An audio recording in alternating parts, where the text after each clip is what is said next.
Good morning. Today's daf is daf Ayin Hey in Zevachim. We are three lines from the bottom on Ayin Dalam and Bet. Let me share my screen and we'll get started. In the opening Mishnah of the eighth chapter of Zevachim, we learn that if sacrifices get mixed up with other identical sacrifices, but with different owners, they can all still be offered. And so now, as we pick up with the two dots on the third to last line, the Gemara quotes our Mishnah and challenges its ruling. Because let's take a look and let's see why. So kudshim bekudshim min b'mino. So when you have every sacrifice that's identical in species to one another. So again, we're on the third to last line on Ayin Dal on a bet. We're picking up with the idea that all these sacrifices that get mixed together so they can all be offered. So the Gemara asks, "V'had by smicha." 1 second.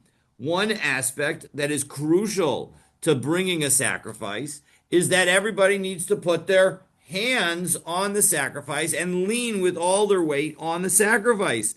And that's part of the way that the sacrifice is given. And if you don't know whose sacrifice belongs to whom, which sacrifice belongs to whom, how is everybody going to do smicha on the proper animal? So Amar Rav Yosef, B'korban Nashim, we're talking about sacrifices that belong to women, which is a remarkable thing because nowhere in our Mishnah did it say anything about women. It just said that if you have sacrifices that are all mixed together, right? The language of our Mishnah, going back, as we just quoted, but let's go to it in a little bit more detail, right? So the language that we just had was, right? How, where is it? Kodshim b'kodshim min b'mino zeyikrav l'shem mishahu v'zeyikrav l'shem mishahu. Every sacrifice gets offered in the name of whoever it is. So here we got, it's pretty, and in the mishahu, it's not mishahi. So, I mean, it's just really quite remarkable, this akimta that the Gemara is now saying that, in fact, this is really dealing all with women, and that seems like how we're going to end. So, aval b'karban anashim lo, you're going to now review, in response, there are a couple different ways to read it. We could read this as a continuation of Rav Yosef's statement, b'karban nashim, aval b'karban anashim lo, or we could read it as part of the question that's about to come. But I'm going to read it, even though here in the art scroll it has it as part of the question. I think on some level, to me, it makes more sense that it's a continuation of Rav Yosef. That's b'karban nashim. That when it comes to, we're talking about the sacrifices of women, and that's where it happens. About b'karban nashim. But when it comes to men, lo, we're not going to say that. So Eisvei Abaye, as we turn to Ayin Hey Amud Aleph in the top of the daf.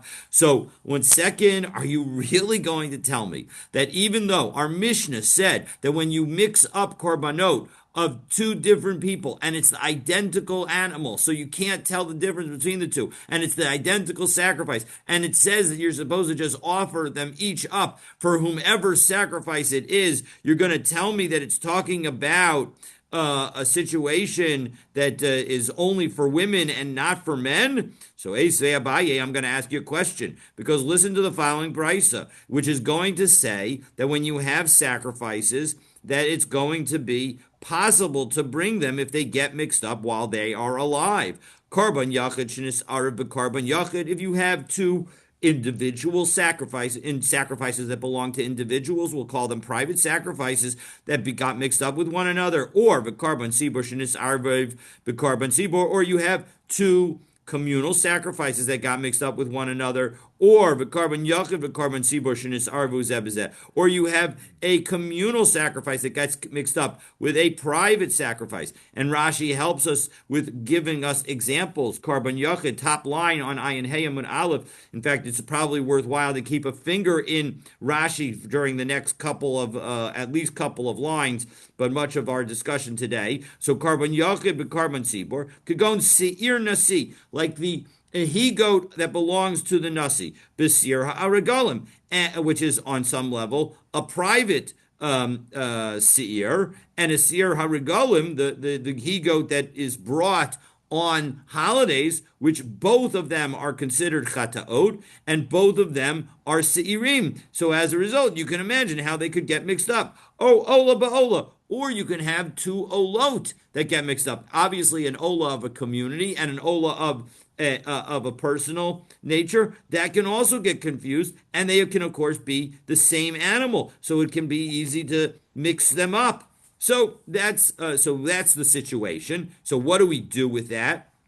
So the brisa continues back in the Gemara, first of the first word on the fourth line. No saying arba matanos mikol echad ve'echad. So what do? You have all these animals. They're all the same sacrifice, and either they're an ola sacrifice or a chata sacrifice. A chata sacrifice, you have to put the blood on the four corners. The ola sacrifice, you make two applications which cover the four sides. But the bottom line is, you're going to do four applications of blood net for each of the sacrifices, because that's what's biblically required for each of these sacrifices. But if you do one, that's sufficient, and we know that because we've seen a long time ago at this point. In fact, Rashi cites it for us all the way back on Dav Lamed Vav Amud Bet. Take a look at the next Rashi. That if you do just one application, that's going to be sufficient. As we saw all the way back in Perek Beis Shammai, Dav Lamed Vav Amud Bet on the Dav 36b, Kol Anitanin whenever the application of blood is on the outer altar, shenitnan b'matana achat kiper. If you do at least one blood application, then it will be sufficient to create atonement. So that's the.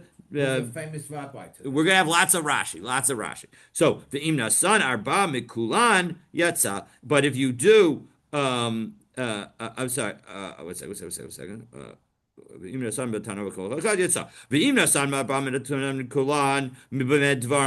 So now we're going to go back, and again, continuing on with this brisa, we're going to say, we said just a moment ago that if you give, that you have to give four applications from each of them, that's where you are going to be fulfilling your obligation. So B'med Devarim Amurim. And Rashi explains, what do we mean when we ask B'med Devarim Amurim? Or first of all, Arba Matanos. Rashi says that the Arba Matanos could be Shtayim Matanos Shehein Arba Kamer. Why do we need to do two applications that are four? Or it could be, if it's a chatas, it could be all four applications. So B'med Devarim Amurim, again, Rashi, second line in the narrow lines of Rashi. B'med Devarim Amurim to be'inan arba matanos mikol echad lichatchila.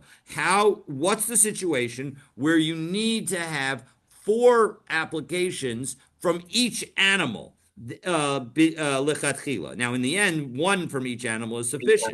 So it's the Gemara, the Brisa answers back in the Gemara, 1, 2, 3, 6 lines down towards the end of the line. Sheniz arvu chayin. That's where the animals got mixed up while they were alive. Aval nis arvu shchutim. But if they got mixed up while they were dead, and Rashi tells us when we say that Aval nis arvu shchutim, third and fourth lines in the narrow lines of Rashi,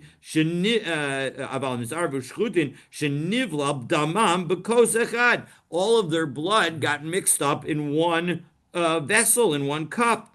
Noting in that situation, we're going to see back into the Gemara, even though the Rashi is going to quote this language, Natan arba matanot, noten arba matanot mikulan. You can just do four applications of blood from that one cup. You don't need to do, if we have, let's say, 3 animals of blood in this one cup, rather than doing 3 separate applications, one application is sufficient.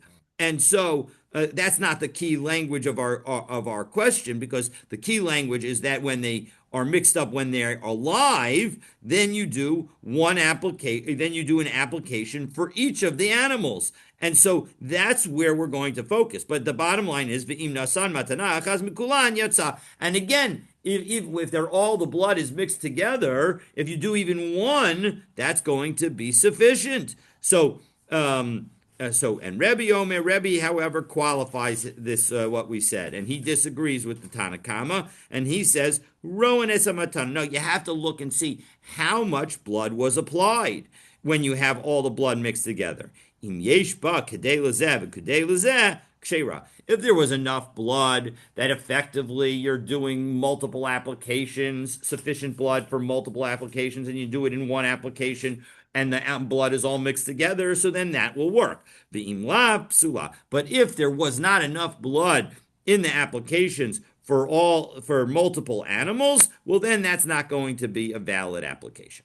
So, but what's the bottom line? And as Abaye continues to explain his question, Katani Yachid Dumya Desibor. We said that an individual is like a community. Matzibor Gabri. Well, when you have a community, that's talking about men, because the men are the ones who have to contribute towards the communal offerings, not the women. Af Yochid Gavre. So too, when we refer to a private individual, private sacrifice, we're talking about a private sacrifice of a man. And yet we saw that even though the animals got mixed up while they were alive, you're going to end up bringing the sacrifices, notwithstanding the fact that you haven't done any smicha. So doesn't that show that in fact we do believe that there's smicha?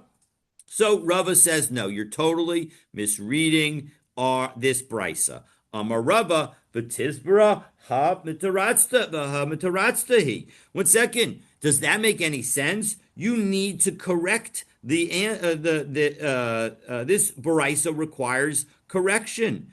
Diktani, because listen, when did you say, what did we say? We said, when do you have to lichatchila do 4 blood applications for each animal? Kishenis arvu chayim, that's when they got mixed up alive. Avol nisarvu shchutin lo, but not when they got mixed up after they've been slaughtered. So, but mali chayim, mali shchutim. But why do I care whether they are alive or whether they're slaughtered? And Rashi explains, v'tizbara hamitzaratzta, it's 1, 2, 3, 4, 5, 6, 7, 8, 9, 10, 11 lines down in the narrow lines of Rashi. V'hai chayin davkahu, that if you were to say, when we say that the animals are alive, we mean specifically alive. We literally mean it. But anis arvu kodem smicha, and that we're talking about where things get mixed up before you lean on the animal kai.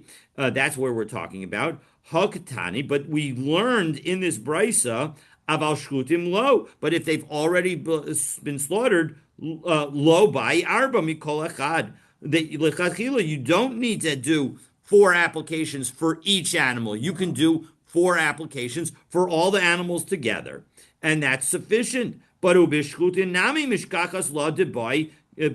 can find a situation where really you're going to need to do 4 applications for each animal, even though the mixture happens after they die. Because here's the example, Kigon, shenis arvu kosos bekosos.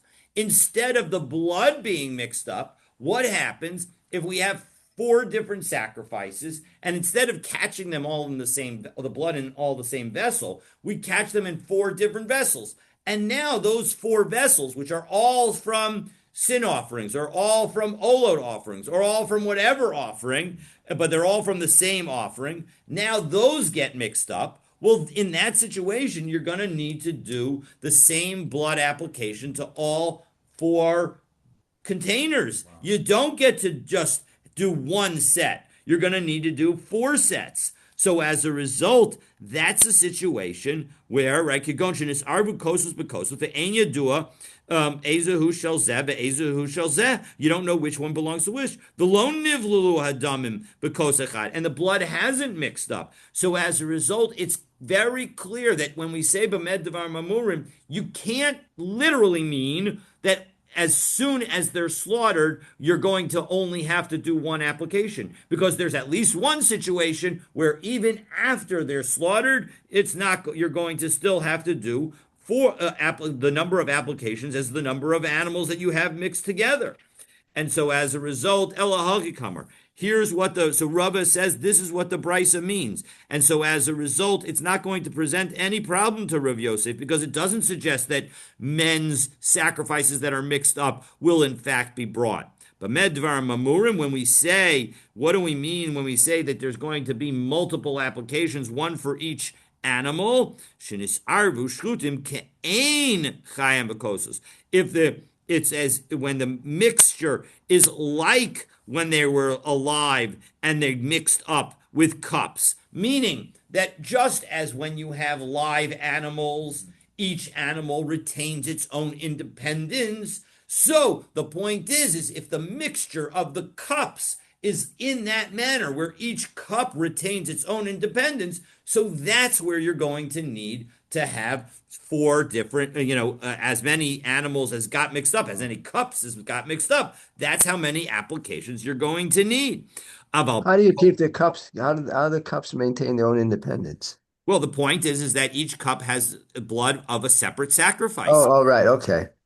Okay, aval becholel. But if in fact the cups were to, I'm sorry, aval bevolel, but if the cups were to be mixed up together and all in one cup, so no saying arba matanas lekulan, then you can do one set of four applications for all of them. Ve'im nasan matana achas lekulan yatsa, and even if you do one application for all of them, that's going to be sufficient bidi avad. And so as a result, the bottom line is that we're not going to present a question at all. For Abaye's question is not a challenge at all. We've essentially challenged Rabbi Abaye's challenge, that the challenge is left unresponded, and therefore there is no question on Rav Yossi's position. And therefore, Rav Yossi's position that our Mishnah is talking about women and their sacrifices, and it's because women don't need to do smicha, that's the situation that we're talking about. Okay, but now that we've talked about this brisa, the Gemara asks a question about this brisa. What are we talking about? Rebbe Omer, Rowan Esamatana. We take a look at how much blood got applied when you have it all mixed together in a single vessel. If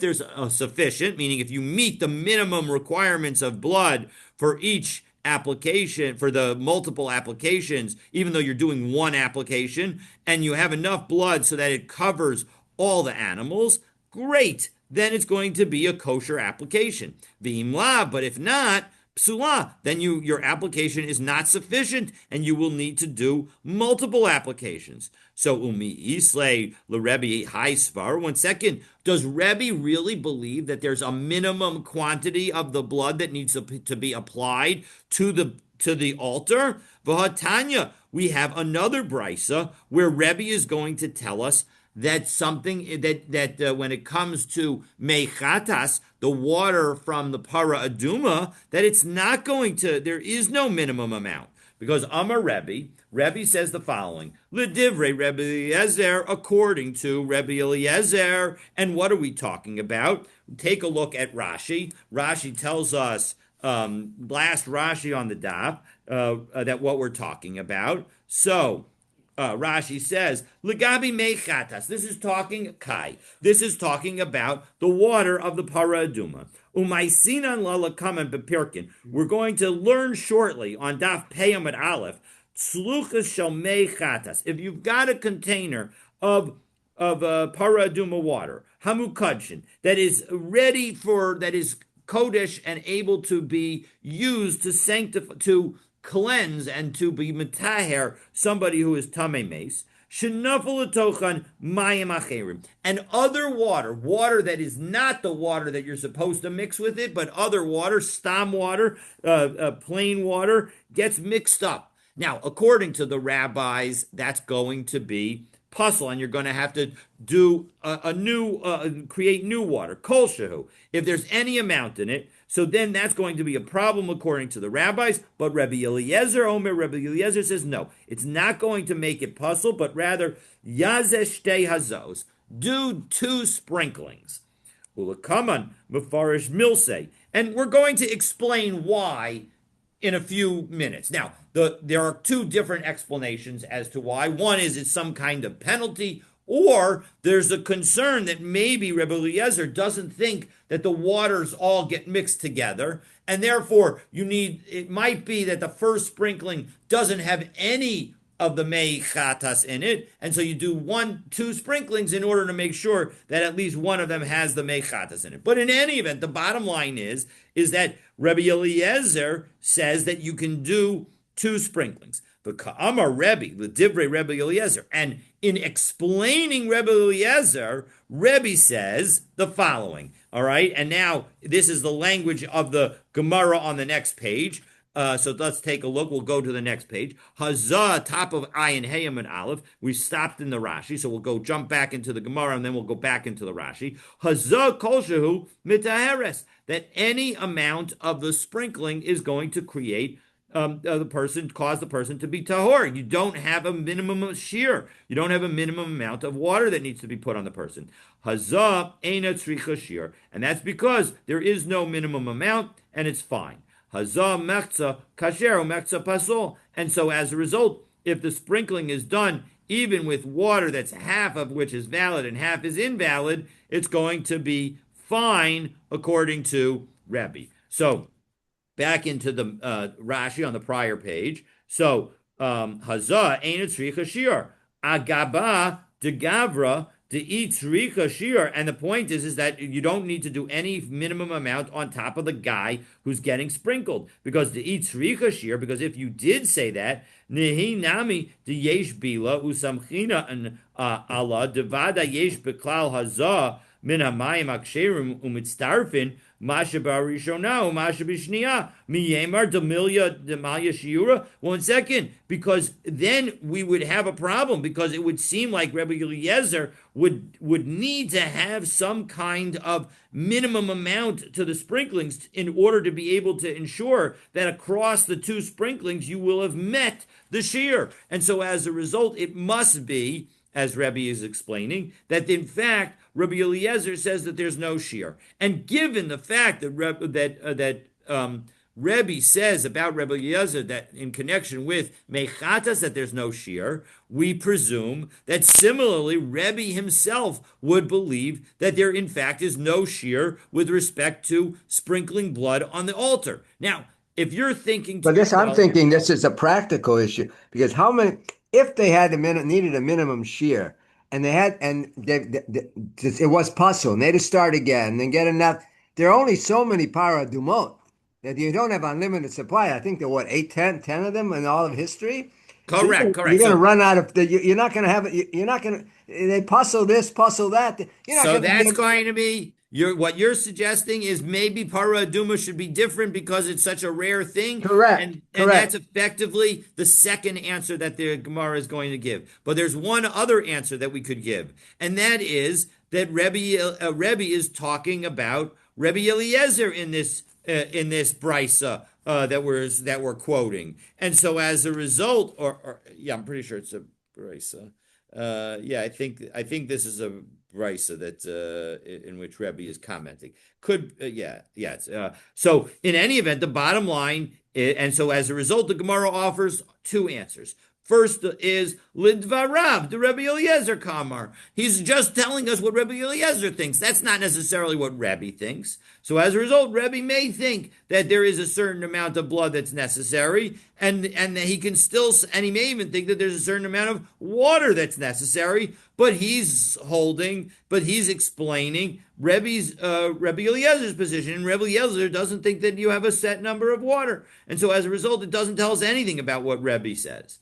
Or you could say exactly as Kenneth suggested. Hazah lechud, unasina lechud.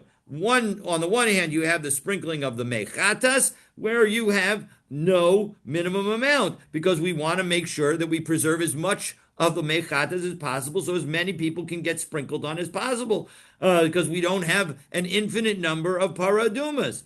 And when it comes to the sprinkling of blood, that's completely separate. And so as a result, maybe there is in fact a minimum amount of blood, and that is Rebbe's position. Okay, so bottom line is, Rebbe can believe that in fact there is a minimum amount of blood that is necessary for blood applications on the altar. Now, we don't actually say how much that is. That's a discussion that the Rishonim get into, but I will leave it for a separate discussion. Okay, so nisarvu b'v'chor umaser. So now our Mishnah says, reference the Bechor, and our Gemara asks a series of questions regarding a Bechor, which will eventually tie to our Mishnah. So, question number one, a series of three questions. Amaremi Bar Chama, question number one, Bechor lebeis Shammai ein ma'achilin lenidot. According to Beit Shammai, we do not feed a Bechor to a nida because a nida is tamei, and we want to ensure that a Bechor is eaten by those who are tahor. And even though Beis Hillel disagrees, Beis Shammai says no nidas, and similarly, you can't have any other kind of emission that would trigger as a greater kind of impurity than sort of tamei mace. And so, as a result, it's going to be you can't give that to a Bechor to a nida, or again anybody else, a zav or a zav as well. So tamura so mahu. But what about a tamura? Now, reminder, what is a tamura? A tamura is where, so let's say I've got this Bechor animal, and then I say, listen, I have this other animal which is way nicer. And you know what? I want to make this nicer animal the Bechor so I could give this nicer animal to the Kohen. And I say, I'm switching it out. Well, not only does my switch not work, and the Bechor is the Bechor, but the second animal that I tried to switch gets a lot of the laws that are associated with the Bechor. So the question is does that include this law that according to Beit Shammai it can't be fed to a nida? So that's question number one. Bechor eino nifta. In addition, we know that a Bechor cannot be redeemed, meaning that you can't say when a Bechor becomes blemished, when it has a mum, you don't switch it out. Rather, you give that blemished animal to the Kohen, and then the Kohen gets to eat it without bringing it as a sacrifice. But you don't get to switch it out. But what about this tamura? Do we say that it can be switched out? Because after all, it's not literally a Bechor animal. If it was a Bechor animal, it wouldn't be a tamura. So because it would have its own holiness. So tamura somahu. Do we say, what about that? And finally, third question, Bechor eino nishko belitra. There is a limitation, a rabbinic limitation that says, you know what? You have to treat a Bechor with respect. And you know what isn't respectful? Weighing meat like in a meat market. There's a reason that meat markets are considered an aspect of disrespect because they're just not nice places to be. So as a result, tamura somau. So you can't do the Bechor with a litra, but what about a tamura? Can you do the switched out animal? Can you weigh that against the litra? So Amar Rava answers all three questions. Tanya, we have a brisa. Bechor umaiser mishahumamu. When you talk about a Bechor or a meiser offering and it became blemished, and what Rashi tells us, af mishahumamu. It means that even a Bechor or a meiser offering that becomes blemished, osin tamura, it's still capable of being a tamura. It's still capable of causing a tamura, meaning even after the animal has a blemish and therefore cannot be still offered on as a sacrifice. And so therefore you might have thought, well, tamura is about substituting an animal for a sacrifice, not substituting an animal for a gift. And effectively the tamura and meiser animals are, there's requirements associated with them, but they're not actual sacrifices any longer. Maybe they would not be. Maybe you'd be able to say that the tamura is different. So utamura san kayotza behen, and not we say that you can do a tamura, and not only that, but the tamura is just like it. And what do we mean by just like it? The Gemara understands this as meaning that the same restrictions apply. And so as a result, you can't, according to Beit Shammai, you cannot feed it to a nida, and it cannot be redeemed, and it can even if it has a blemish, and it cannot be weighed against a litra. Okay, so you don't weigh it in a meat market fashion. So by Rami Bar Chama asked the following question. All right, you've answered those three questions, but here's a further complication. Hispis bechor lebedek abayit. So a blemished bechor, because if it was unblemished, it would get sacrificed as an animal and therefore already has holiness that be cannot and it cannot be donated to the Beis Hamikdash. But here, somebody has the Kohen presumably has a blemished bechor, and he says, "I want to donate the value of this bechor to the Beis Hamikdash. I'm donating this. I'm giving this. I'm being makdish this bechor for the upkeep of the Beis Hamikdash." And now the Beis Hamikdash is supposed to sell the animal. So Maho Yishko Belitra. Do we allow the Beis Hamikdash to weigh the animal and thereby sell it? Because Racha the Hektish Adif, do we say that we want the Beis Hamikdash to get the full value? Because if you're going to sell it without weighing it, everybody is going to be very conservative in the value that they give this animal and think that it weighs as little as possible. But if we actually weigh it, well, then people will know how much to pay. And so as a result, the Beis Hamikdash will get the amount that it's due.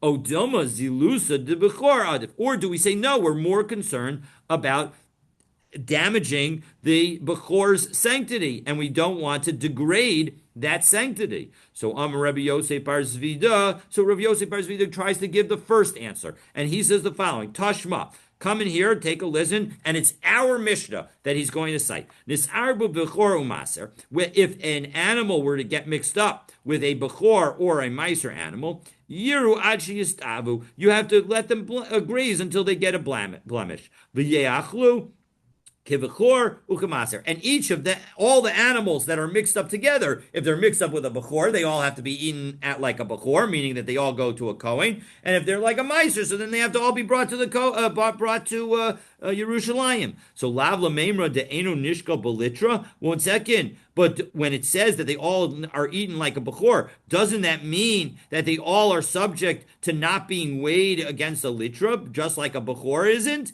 So not necessarily. Rav Huna of Rabbi Chizkiah, Talmidi de Rabbi Yirmiyah Amrei. So Rav Huna and Rav Chizkiah, the students of Rabbi Yirmiyah, respond, "Me dummy, are you telling me that these cases are analogous? They're not analogous. Because Hassam, in the case where you have multiple animals, let's just do with a mixture of two animals just for simplicity, Shtei Kedushos, Ushnei Gufin. You have two animals and you have two different kind of holinesses. You have one that's a sacrifice and one that's a general sacrifice and one that's a bechor. And so why would you try to allow the weighing of the animal in when you sell it? Because what do? You have let's say a shlamim and a bechor, and you have those two animals, and now you want to try and offer the nicest that you can, and so but they've grazed, and now they have a blemish because they've been confused together, and so we don't want. And so now we're going to sell both animals so that you can now have money to buy a new shlamim. And of course the bechor animal needs to be sold to a kohen, and the kohen is going to get the money that's associated with the bechor animal. So we have these two animals, but what is the person who is going to get the money for the shlamim going to do? He's going to go and buy another shlamim because that's what he needs to do in order to fulfill his obligation. And so as a result, if we're not able to weigh it, the shlamim that he's going to have to buy is going to be a less expensive shlamim. So the sacrifices of the Beis Hamikdash are going to lose out.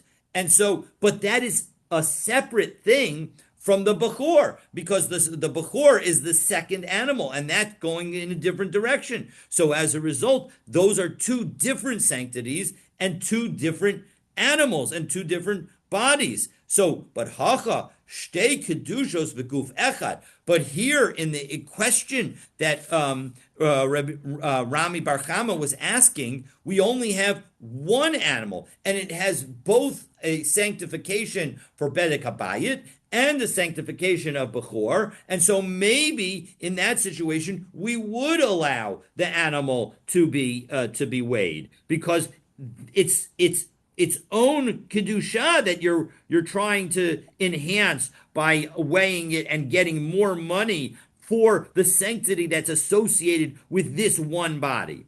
So Maskif la Rabbi Yossi Bar Avin Ma Ilu Amar Hafduli Bechor His Pisu Levedek Habayit Klum Shomin Lo. Well, 1 second. Maybe I can give an answer by asking a question on your question. That when because Rabbi Yossi Rabbi Rami Bar Chama asked, well, look, if what if somebody had a blemish bechor and he donates it for bedek habayit? But you know what?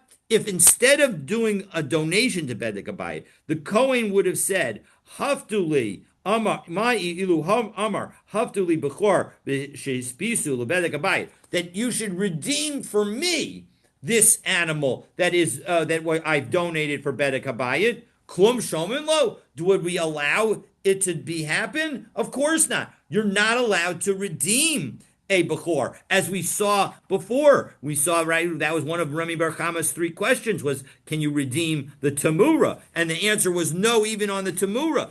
And it's because, Hafdu, Rachmana Amar Lo Tivta. The Torah tells us that you can't do any redemption. So that's not a good question because we know you can't do redemption, but maybe the sale by the Beis HaMikdash would be permitted and would be able to be using a counterweight. So Ella Amar Rabbi Abar Ama, Ella Amar Rabbi Ami. So Rabbi Ami explains and offers the answer. Klum hiknazeh Ella Mashakanubo. The bottom line is who donated this animal, this bechor, to the Beis Hamikdash for bedek habayit? It was the Kohen, and the Kohen can only donate what he has a right to.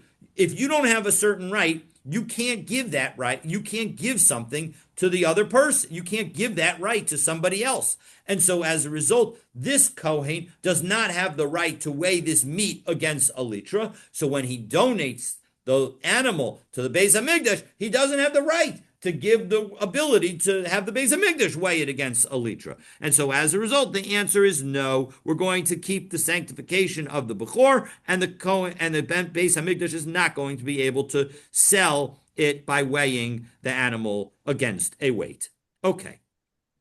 Now, what's the distinction we're making between poda, redemption, and selling it? Isn't that one almost the same as they're almost the same, but they're not identical, and that's why the Gemara effectively rejects Rabbi Yossi Bar Avin's objection and has to come to Rabbi Ami's answer. But you're absolutely right that they're very, very similar in terms of the questions because there's monetary value. They get the monetary value.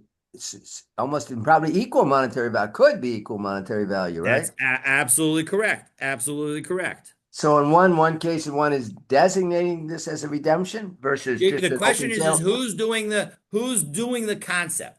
Is the person himself driving it? That's a redemption. If the Beis Hamikdash is doing the sale, that's the case of you've donated something to bedek habayit. So they're very, very similar. Absolutely right. The question is what's the process that's happening at the moment? Is it a private process being driven by the owner, or is it a public process being driven by the Beis Hamikdash? That's how I'm understanding the distinction. So Hakol Yecholim L'Sariv. So finally, our Mishnah concluded by noting that all types of sacrifices can get mixed together, except a chatat and an asham.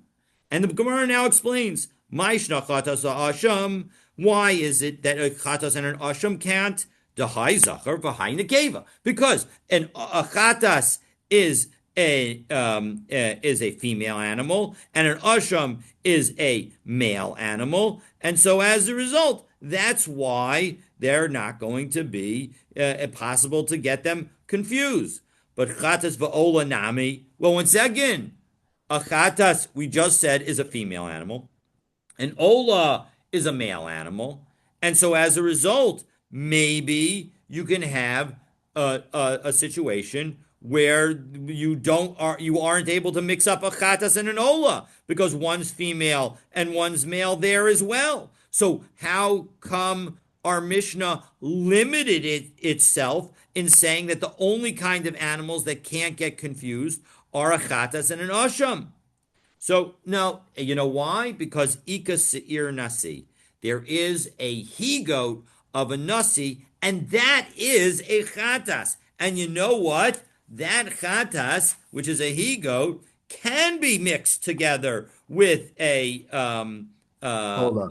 with an Ola. Because we said an Ola is a male animal. And so as a result, that's possible for it to get mixed up together. And so as a result, take a look at Rashi. 1, 2, 3, 4, 5, 6, 7 lines down in the medium wide lines at the bottom of Ayin Hey Amud Bet. And it says, Ain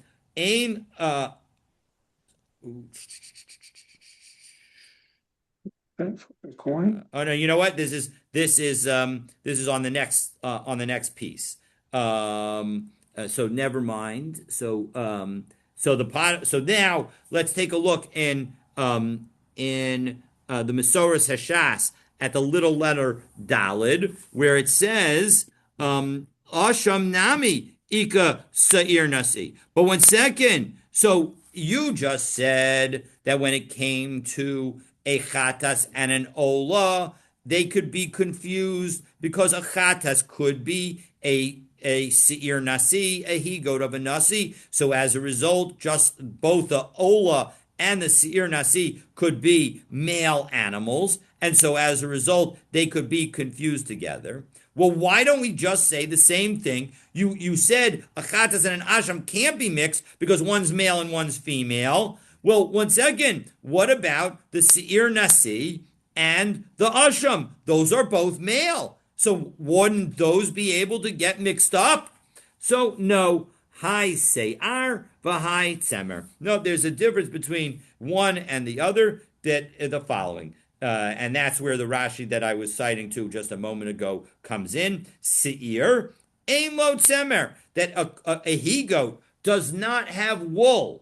It has ella se'ar. It has hair. Aval asham. But an asham, ayulhu. It's a ram. And a ram, v'yesh lo tzemer. A ram has wool. And so as a result, it has a different kind of hair texture. And so as a result, you would not be able to get them mixed up. And so as a result, it really is true that when it comes to an asham and a chatas, you can't mix them up because an asham is more limited in the animals from which it can come. And so therefore, an asham can never be mixed up with a chatas, no matter what type of chatas you choose, unlike a chatas and an ola, which if you have a chatas that's a he goat can be mixed up with an ola that's a he goat. Okay. But the kata of the nasi is going to be a really, really rare offering, and it would probably get publicized. Yes, that's true. So it's not, remember, you can set it aside, you can do all you want, but when you have wild animals that are running around and if you put them accidentally in the same pen as something else, now all of a sudden they can get mixed up. So you're right that the fact that the nasi is about to bring an ola, a chatas, for having accidentally done something wrong is going to be something that everybody will see and recognize. But the bottom line is that if the person who's in charge, because it's probably not the king himself, makes a mistake and puts the animal in the wrong pen, now all of a sudden you've got the animals mixed up together. And so and on some level, this is a theoretical exercise of what sacrifices can and cannot be mixed up together. And the answer is that the two sacrifices that can never be mixed up are chatas and an asham, because in general, they're going to be different genders. So that's an easy way to check it out. And even if they were of the same gender, they would never be the same species. And so as a result, that's why it would not be a problem. Well, they're different animals, so they're recognizable, right? They're Well, not the no, same species. they could be the same animal, just one male and one female.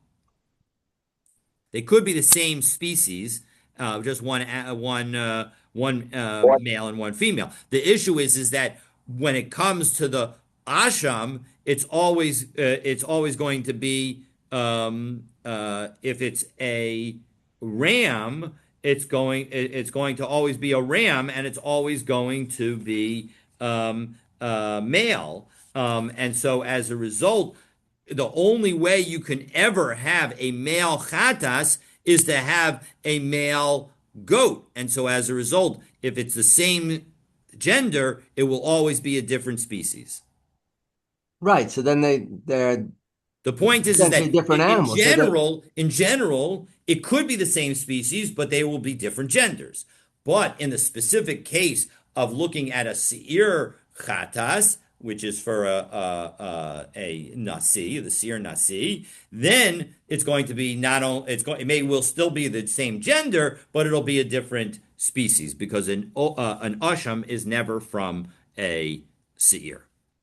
Okay, so. You said you know the difference and you look at them. Exactly, exactly. That is why you can never mix up a chatas and an osham because you'll always be able to tell the difference, and that's what our Mishnah said. But every other sacrificial pair, there is some way to mix them up where you won't be able to tell the difference between the two in a live animal. So Okay. that's my question from the beginning. Well, couldn't they put a mark on them? There's like like a little ink on the animal. If you got 16 people bringing their chato and they to avoid getting them mixed up, you take a magic marker and put a dab on the Yeah, toe. yeah. I mean, like, but now, well, first of all, it's important to remember that in surgery, and you as a doctor know this better than the Absolutely. rest of us, You mark the until right leg. recently, they didn't actually mark the correct leg. And Exactly. right. So the fact that they didn't do that isn't that surprising. But yes, you're absolutely right that technically they should be able to put some kind of non-permanent ink on the animal in a way that doesn't create a mum that allows it to be set aside. We're of course dealing with mistakes, so we're dealing with situations where that didn't happen. But I don't know the answer to the question of whether maybe that's in fact what they did. They may have actually intended to do that, but this is dealing with a situation where somebody made a mistake. So Pesach va'asham nami lo mi'arav. Well, one second, shouldn't we have a Pesach and an asham also not be possible to mix up? Because although the Pesach can be a ram, can be from that species, then an asham is always high ben shana. A Pesach is always within the first year, but high ben shtei shanim, and an asham always needs to be in the second year. And so as a result, one is going to be a baby, one's not going to be a baby. So two potential answers. I think the second one is what everybody is thinking. So first of all, Ika Asham Nazir Asham Mitzora. Well, first of all, there is the Asham Nazir and the Asham Mitzora, which are both in their first year.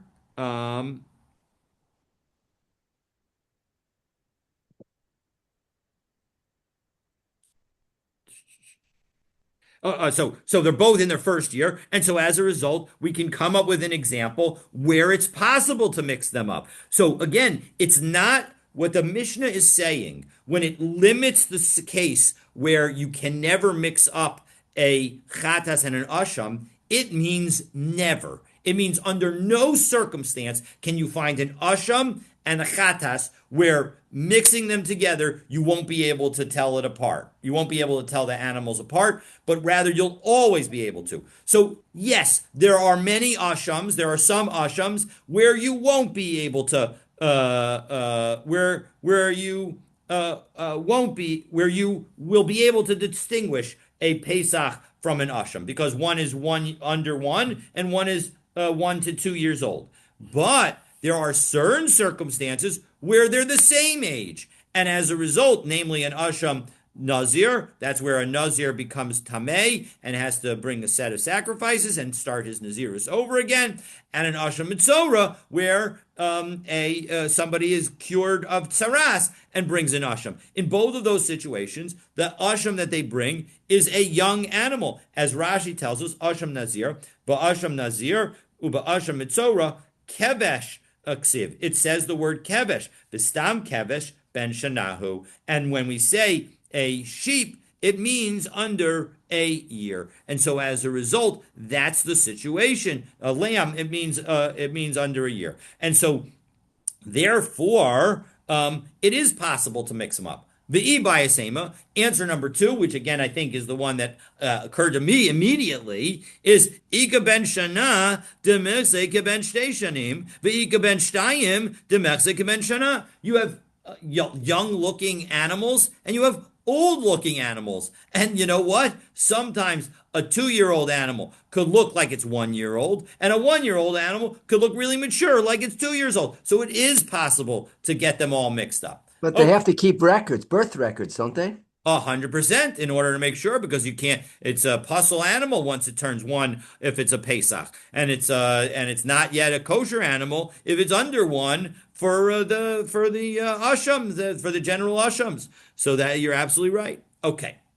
So our next Mishnah continues the discussion of mixtures of live sacrifices. So let's take a look at that, and with that we'll conclude. Asham shenisar b'shlamim. You get an asham mixed up with a shlamim. Rabbi Shimon Omer. Rabbi Shimon says shneim yishchatu b'tzafon. Both of them get slaughtered in the north. V'yachlu kechamar bahem, and you eat them with the stringencies associated with them, as Rashi tells us. Lezichrei, first Rashi, it's the third to last line in the medium wide lines. Kechomer shebehen. What do we mean by the strictures of them? Lezichrei kahuna. First of all, because an asham is only eaten by male kohanim, so now this shlamim will only be eaten by male kohanim. Uba azara, and it will have to be eaten in the courtyard, just like an asham. Ula yom v'layla, and it will have to be eaten for 1 day and 1 night. Kidin asham, just like the law of the asham. Ubal hashlamim yatsa yedei shlamim, and yet the owner of the shlamim will fulfill his obligation to have brought a shlamim if he offered it as an oath. Sharei kol echad yikarev l'mishahu, because you can bring whomever you want to eat the shlamim. That's up to anybody who wants to do it. So you can bring whomever you want to eat it. And so if you don't get to eat it, that's totally fine. So Amru Lo, the rabbis say to Rabbi Shimon, and they say, no, ein mevi'in kachim leveis hapsul. We don't want to create the possibility of invalid sacrifices. As Rashi says, shememait bizman achil shlamim. You're reducing the amount of time that a shlamim could be eaten. And umevi lidei nosar. And what's going to end up happening is some meat will get left over, and you would have been able to eat it if you knew it was in fact the shlamim. Ella, so as a result, don't do that. Ella yiru v'yimkaru k'dilel. Rather, let them graze, let them get a mum, sell them, and then replace them. Okay, but this arvu chatichos b'chatichos, if after they've been slaughtered and offered and everything's been done, now you've got 2 pieces of meat, and you mix them together, and they're both from the sacrifices, kachim kachim b'kachim kalim, and you got one that's kachim kachim and one that's kachim kalim. Hanechalim liyom echad, b'nechalim l'shnei yomim v'layla. If you, for example, have one that can be eaten 1 day and 1 night, and another that can be eaten for 2 days and 1 night, yochlo kachamar shebahen, you eat it like the more stringent of them. So the law that Rabbi Shimon says applies to live animals, everybody agrees applies to dead animals, as Rashi tells us. First of the widest lines, middle of the line in Rashi, Yochlu Kakamar Shebehen, Ubeha Rabbanan Modu. Here the rabbis agree when it comes to an actual piece of meat. Deleka takanta achrisi. There's nothing else you could do. There's no other way to fix it. And so as a result, that's why we're going to say that in that situation, you can just eat it as if it was the most stringent sacrifice of the kind that was mixed together. So if you mix up the different kinds of meats, It's not like you're going to have to do anything to them because there's nothing that can be done. There's nothing left to do. You can't have it still graze. It's already dead. No matter how raw the meat is, when we joke that this meat is so raw, I've seen animals get better, that doesn't really apply in real life. So, all right. So that brings us to the Gemara's discussion of this Mishnah. But for that, you'll need to stay tuned to tomorrow's daf. I wish you all a Shabbat Shalom. Have a great day. Be well.